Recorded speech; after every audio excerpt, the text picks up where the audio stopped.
بسم اللہ الرحمن الرحیم۔ السلام علیکم ورحمۃ اللہ وبرکاتہ۔ ناظرین، آج کی ویڈیو میں ہم آپ کو بتائیں گے کہ کن لوگوں کی قربانی اللہ تبارک و تعالیٰ کے ہاں قبول ہوتی ہے اور کن لوگوں کی قربانی قبول نہیں ہوتی۔ قربانی کرنے سے پہلے کون کون سے اعمال ہیں جو ہمیں کرنے چاہیے تاکہ ہماری قربانی اللہ تبارک و تعالیٰ کے ہاں قبول ہو جائے۔ ناظرین کرام، ہم ہر سال حضرت ابراہیم علیہ السلام کی سنت کو اجاگر کرتے ہوئے، ان کی سنت کو زندہ رکھتے ہوئے لاکھوں کی تعداد میں کروڑوں اور اربوں روپے خرچ کر کے جانور تو ذبح کرتے ہیں کہ ہم نے سوچا ہے کبھی کہ اللہ کے ہاں ہماری یہ قربانی قبول بھی ہے یا نہیں۔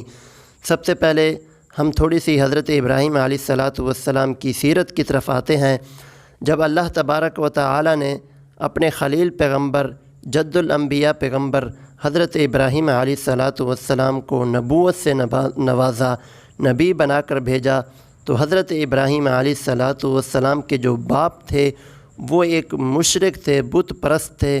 حضرت ابراہیم علیہ السلام نے اپنے گھر سے، اپنے باپ سے دعوت و توحید کا کام کیا، اپنے گھر سے دعوت و توحید کا آغاز کیا، اپنے باپ کو توحید کی دعوت دی اور انہیں کہا کہ اے میرے ابا جان، لما تعبد ما لا يسمع ولا يبصر ولا یغنی عنک شیئا، اے ابا جان آپ ان بتوں کی عبادت کیوں کرتے ہیں جو نہ سنتے ہیں، نہ ہی سن کر جواب دیتے ہیں اور نہ ہی دیکھنے کی طاقت رکھتے ہیں اور نہ یہ نفع نقصان کے مالک ہیں، آپ ان بتوں کو کیوں بناتے ہیں، ان کی پوجا کیوں کرتے ہیں؟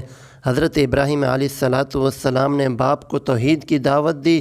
توحید کے بدلے حضرت ابراہیم علیہ السلام کو ان کے باپ گھر سے نکال دیتے ہیں۔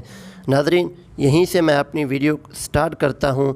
اگر ہم قربانی کر رہے ہیں، قربانی کرنے سے پہلے ہمیں چاہیے ہم اپنا عقیدہ درست کریں، ہم اپنا عقیدہ حضرت ابراہیم علیہ السلام والا بنائیں، توحید والا عقیدہ ہو، ہمارے اندر شرک نہ ہو۔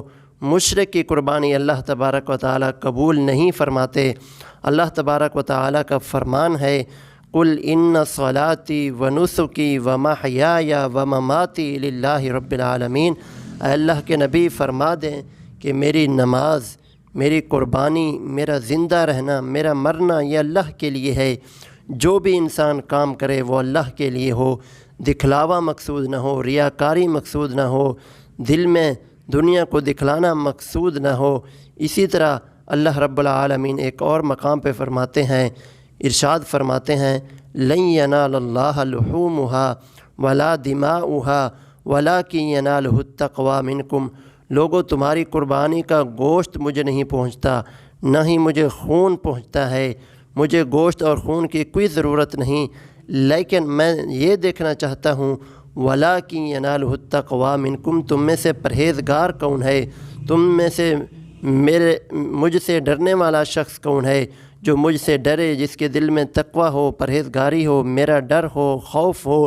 اگر قربانی کر رہے ہو وہ بھی اللہ کے لیے، اللہ کی رضا کے لیے، اللہ کو خوش کرنے کے لیے ہو۔ قربانی کرنے سے پہلے سب سے پہلے ہمیں اپنا عقیدہ درست کرنا پڑے گا اور اس کے بعد ہمیں اللہ کے لیے خالصتاً قربانی کرنی چاہیے۔